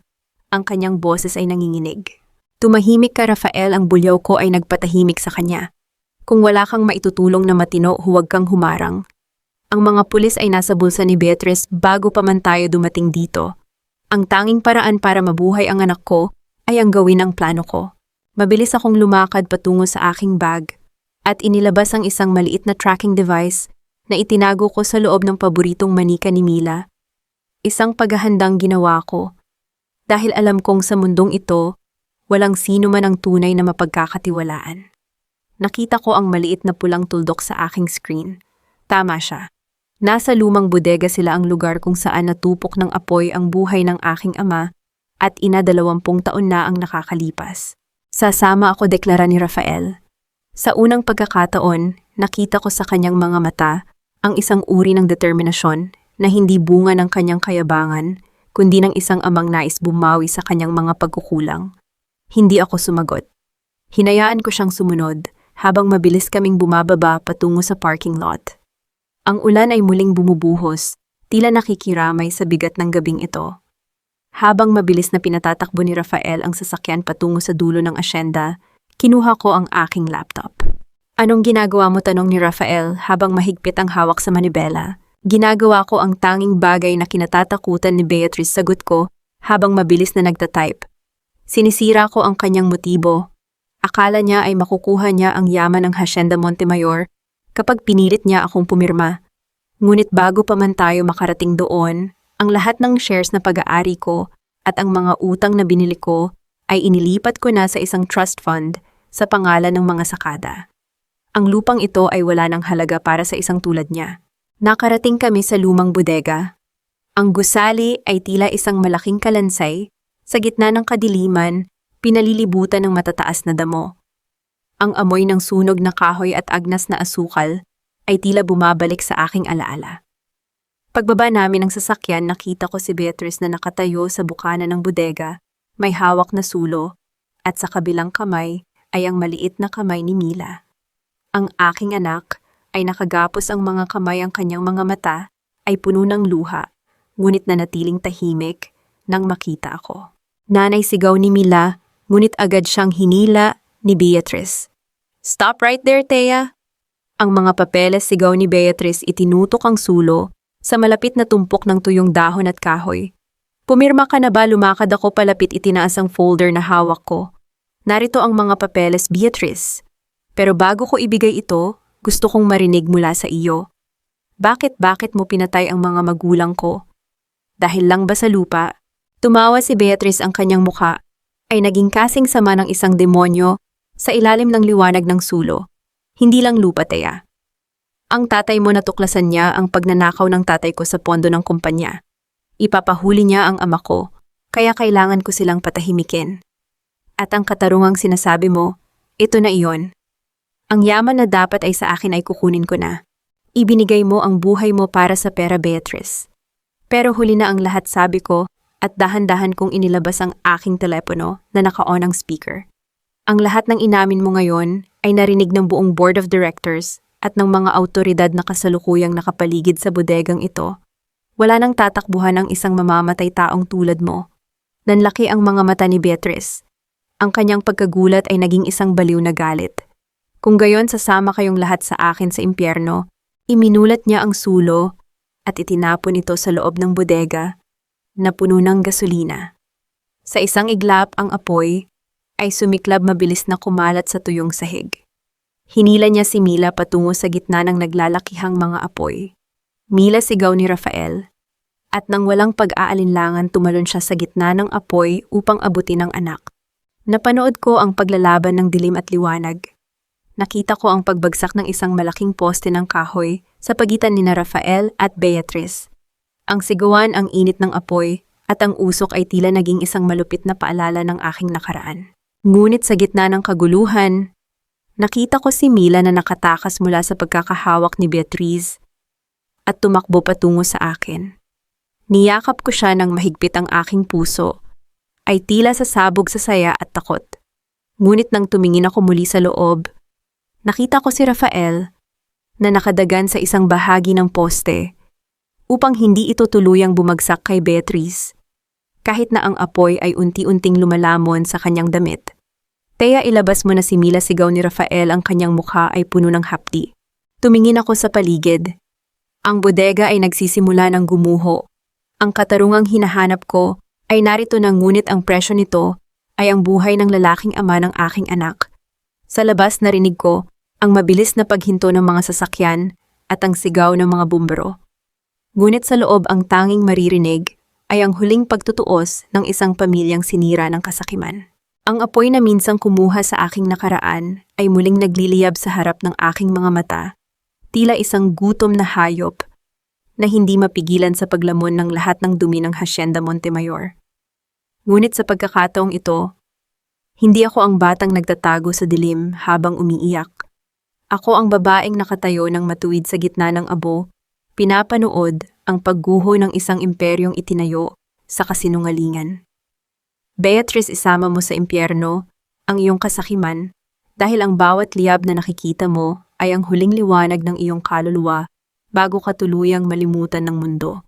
Ang init ng apoy ay humahapdi sa aking balat, ngunit mas matindi ang lamig ng aking desisyon.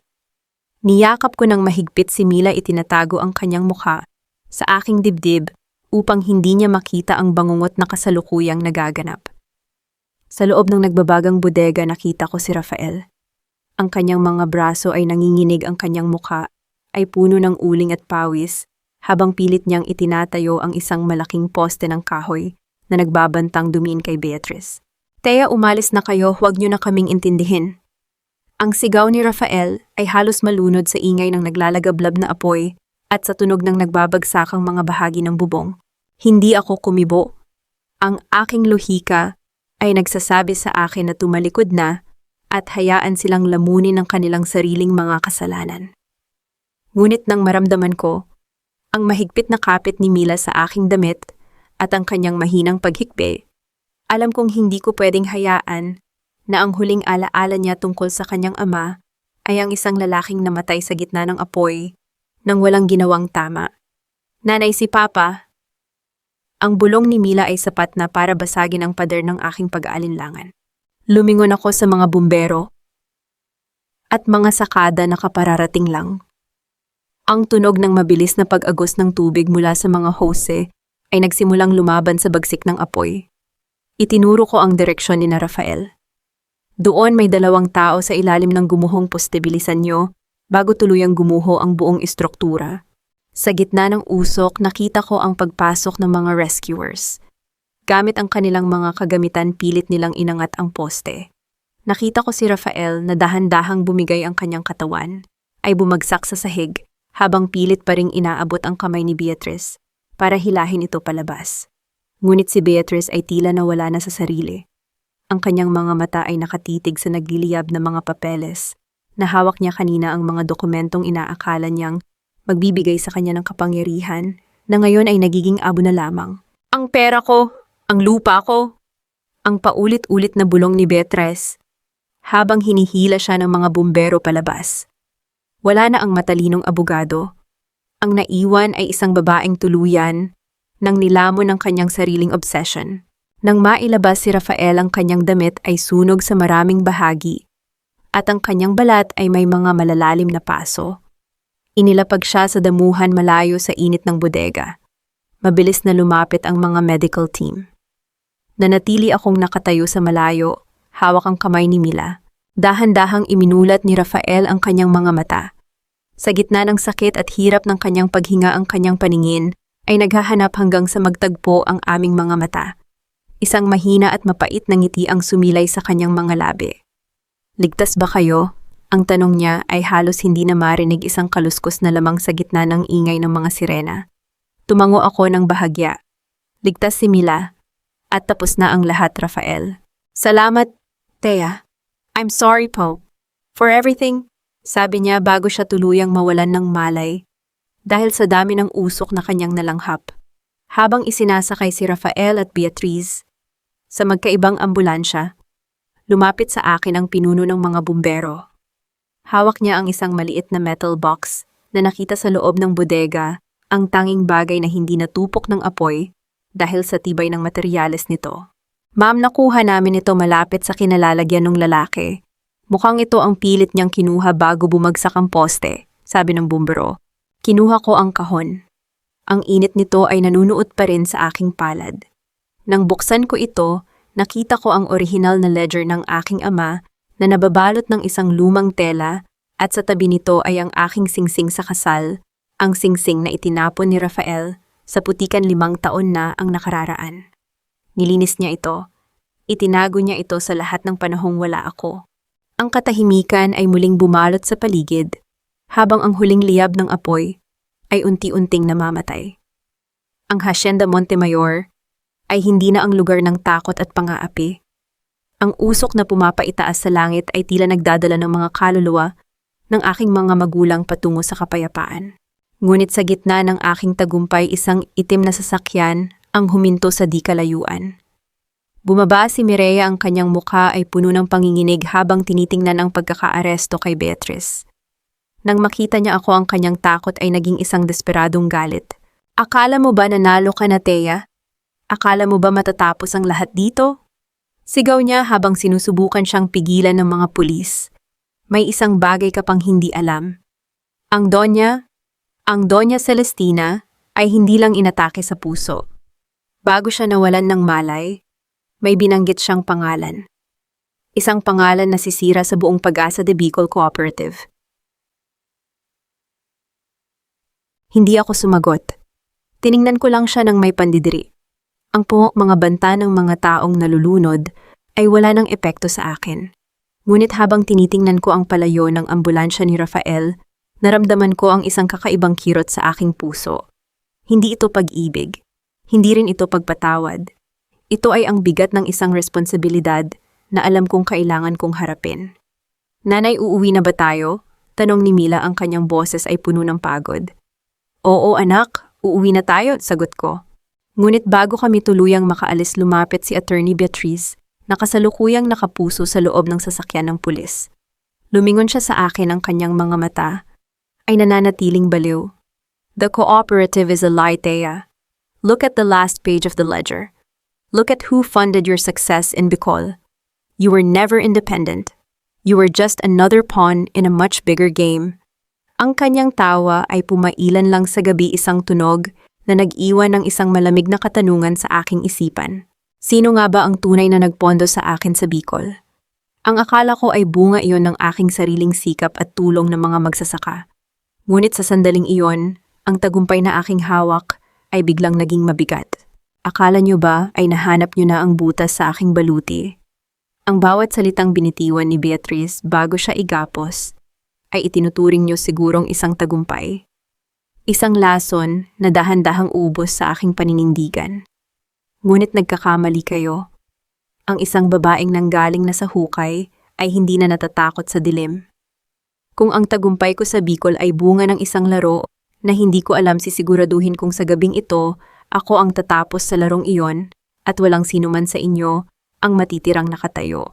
Nakatayo ako sa loob ng aking opisina. Ang tanging liwanag ay nanggagaling sa isang maliit na lampara. Hawak ko ang orihinal na ledger ng aking ama. Ang librong naging mitya ng napakaraming kamatayan.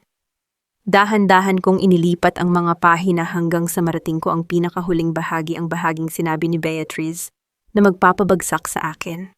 Napatigil ang aking paghinga. Doon sa ilalim ng mga listahan ng mga donasyon na para sa Pag-asa de Bicol, nakasulat ang isang pangalan ng isang foundation sa ibang bansa. Isang mabilis na pag-check sa aking laptop at lumitaw ang katotohanan. Ang bilyon-bilyong pondo na sumuporta sa aming kooperatiba sa loob ng 5 taon ay nanggaling sa isang lihim na trust fund na itinayo ni Don Roberto Montemayor, ang ama ni Rafael, bago siya pumanaw. Hindi si Celestina ang may-ari ng lahat ng ito. Ang asyenda ay ipinamana ni Don Roberto sa mga manggagawa at ako ang itinalaga niyang tagapangalaga sa pamamagitan ng isang lihim na provision na tanging ang orihinal na ledger lamang ang makakapagpatunay. Ang tagumpay ko sa Bicol ay hindi isang aksidente. Ito ay isang planong inilatag ng isang lalaking alam ang kasamaan ng sarili niyang asawa. Kinabukasan, ang boardroom ng Hacienda Montemayor ay muling napuno ng mga tao. Ito ang shareholders meeting na magpapasya sa kapalaran ng pamilya. Nakaupo si Celestina sa isang wheelchair, ang kanyang mukha ay tila isang tuyong balat ng prutas, habang si Mireya ay pilit na nag-aayos ng kanyang sarili, pilit na kumakapit sa huling hibla ng kanyang ilusyon. Kaya tapusin na natin ang kahibangang ito. Ang boses ni Celestina ay garalgal. Alam mo ang totoo, ang kooperatiba mo ay galing sa pera ng mga Montemayor. Isuko mo na ang lahat sa amin at baka hindi ka na namin kasuhan ng fraud. Ngumiti ako, isang ngiting kasing talim ng isang bagong hasang itak. Tama ka, Doña Celestina. Ang pera ay galing sa mga Montemayor. Pero hindi sa iyo. Galing ito kay Don Roberto. Inilapag ko ang ledger sa gitna ng lamesa. Ang bawat mata sa kwarto ay nakatutok dito. Ayon sa huling testamento ni Don Roberto na nakatago sa ledger na ito, ang lahat ng lupain ng Hacienda Montemayor ay automatikong maililipat sa isang workers' trust fund kapag napatunayan na nagkaroon ng malawakang pangangamkam at krimen sa loob ng pamamahala mo. At dahil sa pag-amin ni Beatrice at sa mga audit reports na hawak ko, ang kondisyong iyon ay natupad na. Namutla si Celestina. Ang kanyang panga ay nanginig at ang kanyang mga kamay ay mahigpit na humawak sa gilid ng kanyang wheelchair.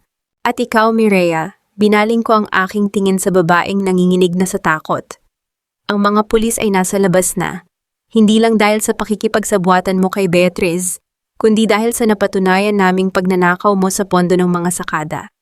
Ang DNA test na hinihingi mo, hindi na kailangan. Dahil ang lab report na nakuha namin mula sa opisina ni Beatrice ay nagpapatunay na hindi ka kailanman nabuntis. Ang lahat ng drama mo ay isang malaking scam para makuha ang atensyon ni Rafael. Hindi totoo yan, nagsisinungaling siya, sigaw ni Mireya, ngunit ang kanyang boses ay naging isang desperadong tili nang pumasok ang mga awtoridad sa loob ng kwarto. Dahan-dahan siyang ginapos ang kanyang mga alahas, ay tila naging mga kadena ng kanyang sariling kasakiman. Lumingon ako kay Rafael na nakatayo sa isang sulok, may mga benda sa kanyang braso at mukha. Wala siyang sinabi. Ang kanyang mga mata ay puno ng matinding kahihiyan. Hindi siya lumapit sa kanyang ina, hindi rin siya lumapit kay Mireya. Ang tanging ginawa niya ay ang yumuko sa harap ko, isang pagkilala sa kanyang pagkatalo at sa katotohanang matagal niyang ipinagkait sa akin. The reign of lies is over, deklara ko sa harap ng board. Simula sa araw na ito, ang Hacienda Montemayor ay pamamahalaan na ng mga taong tunay na nag-aaruga sa lupang ito.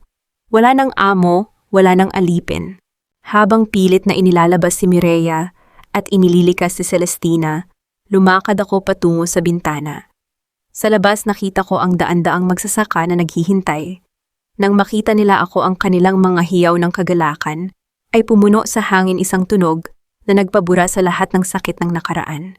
Inilabas ko ang mga papeles ng paglilipat ng lupa at isa-isang nilagdaan ang mga ito sa harap ng lahat.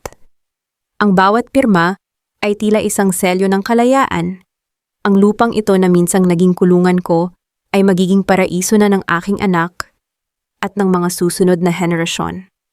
Ngunit sa gitna ng selebrasyon, lumapit sa akin ang isa sa mga abogado ng gobyerno.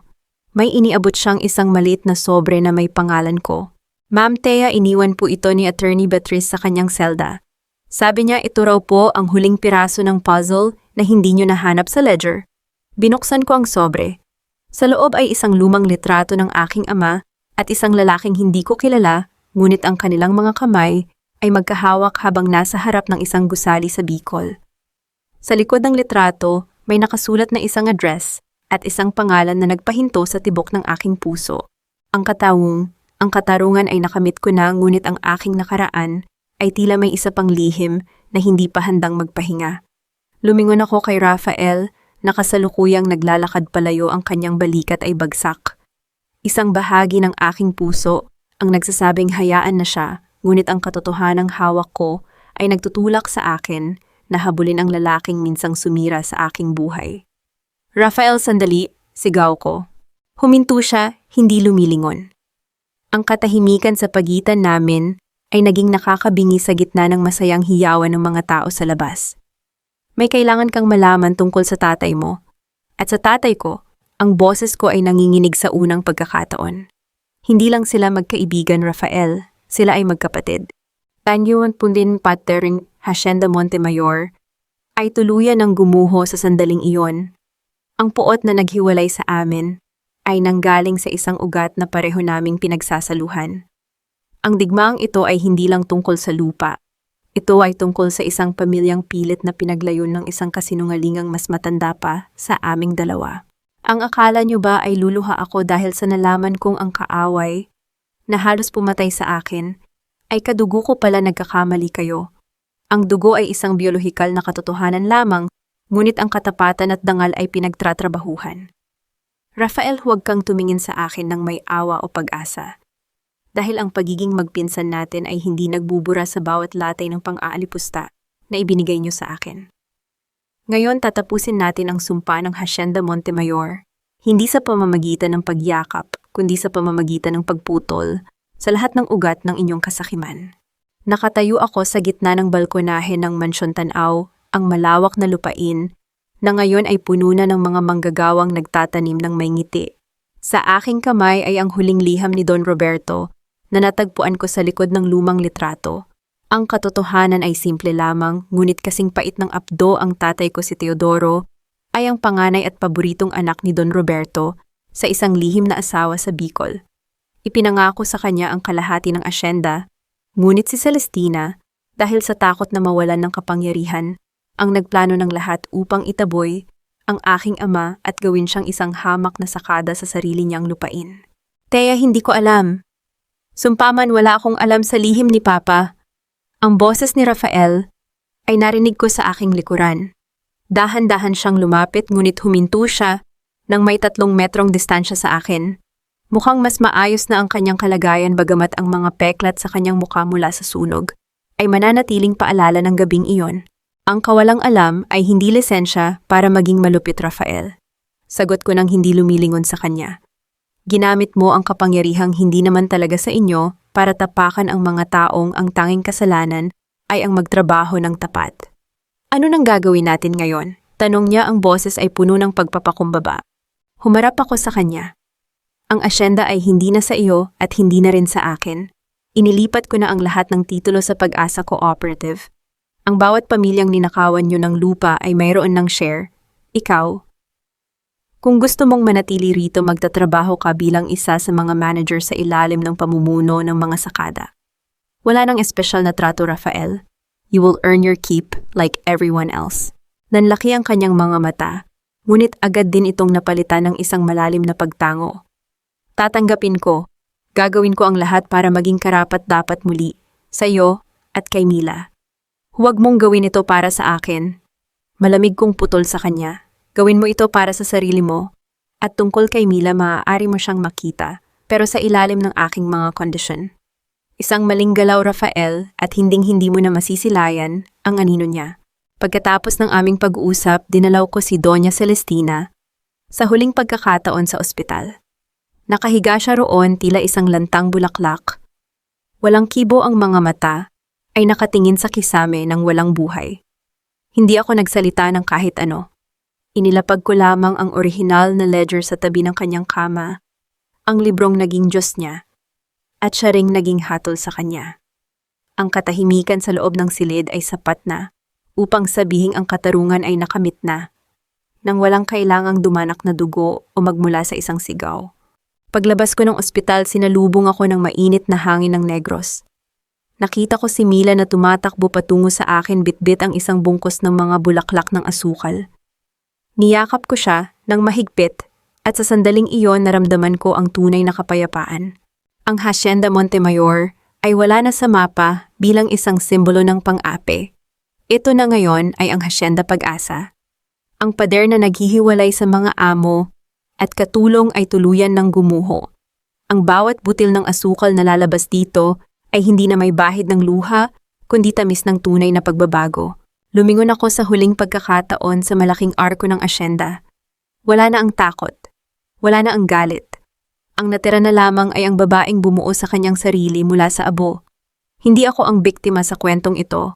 Ako ang arkitekto ng aking sariling kalayaan. Naglakad ako palayo, hawak ang kamay ni Mila, patungo sa isang kinabukasang ako mismo, ang sumulat isang kwento, kung saan ang katarungan ay hindi lamang isang pangarap, kundi isang katotohanang nakaukit sa bawat hektarya ng lupang aking nilalakaran.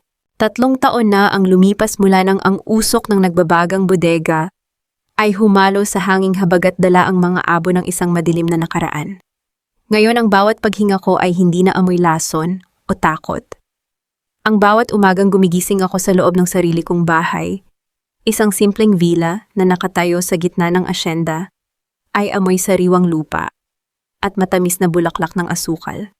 Ang Hacienda Pag-asa ay hindi na lamang isang pangarap na isinulat sa isang lumang ledger. Ito ay isang buhay na patotoo na ang katarungan ay hindi nagmamadali, ngunit hinding-hindi ito natutulog. Nakatayo ako sa balkonahe, pinapanood ang mga manggagawang naghahanda para sa anihan. Nakikita ko ang mga ngiting dati ay nakakubli sa likod ng pagyuko.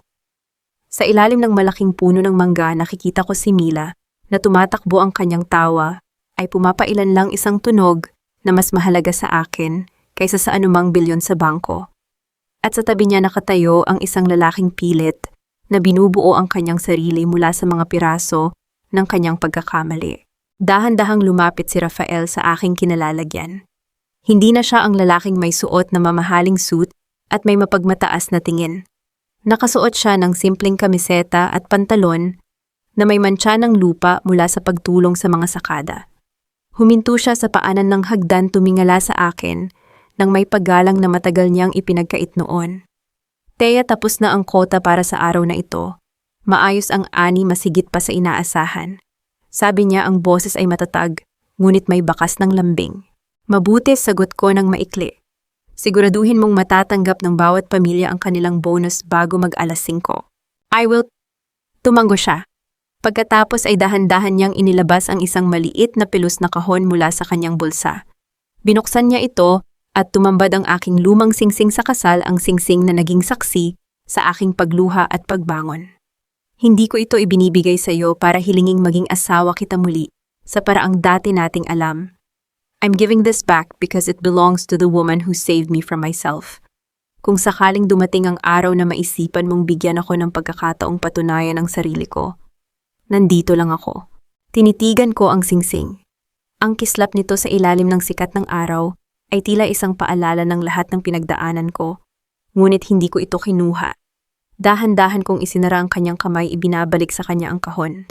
Rafael, ang pagpapatawad ay hindi isang premyo na ibinibigay matapos ang isang anihan, malumanay kong sabi. I have learned to love myself more than I ever loved you. At sa ngayon, sapat na sa akin ang makita kang nagiging mabuting ama kay Mila. Ang hinaharap, hindi ko pa iyon isinusulat. Ang mahalaga ay ang kapayapaang mayroon tayo ngayon. Isang malungkot ngunit tanggap ng ngiti ang sumilay sa kanyang mga labi. I understand. At maghihintay ako kahit gaano pa katagal. Nang umalis siya upang balikan si Mila, naramdaman ko ang isang malalim na pakiramdam ng tagumpay. Hindi dahil sa nakuha ko ang yaman ng mga Montemayor, kundi dahil nakuha ko muli ang aking sarili. Si Doña Celestina ay pumanaw na may katahimikan sa isang nursing home na ako mismo ang nagbabayad malayo sa rangya. Ngunit sapat ang kalinga. Si Mireya at Beatriz sila ay kasalukuyang nagbabayad ng kanilang mga kasalanan sa likod ng rehas, kung saan ang tanging yaman nila ay ang kanilang mga alaala ng kasamaan. Lumingon ako sa abot-tanaw kung saan ang sikat ng araw ay unti-unting nagiging kulay ginto. Ang Hacienda Pag-asa ay isang modelo na ngayon ng katarungang panlipunan sa buong bansa. Ang mga sakada ay hindi na mga alipin, sila na ang mga may-ari ng kanilang tadhana. Sa bawat haplos ng hangin sa aking mukha, nararamdaman ko ang basbas ng aking mga magulang. Ang kanilang dugo ay hindi na sayang. Ang bawat patak ng luha ko noon ay naging kristal na nagbigay liwanag sa aking landas. Ako si Teodora Alvarado. Minsang naging katulong, minsang naging biktima, ngunit ngayon ay isang arkitekto ng bagong bukas. Ang aking kwento ay hindi natatapos sa isang happy ending na nakadepende sa isang lalaki. Ang aking katapusan ay isang panimula, isang walang hanggang pagsikat ng araw sa isang lupang wala ng tanikala. Hinawakan ko ang aking dibdib kung saan tumitibok ang isang pusong matibay, malaya at punong-puno ng pag-asa. Wala nang sumpa sa Hacienda Montemayor. Ang natira na lamang ay ang tamis ng tagumpay na bunga ng katotohanan.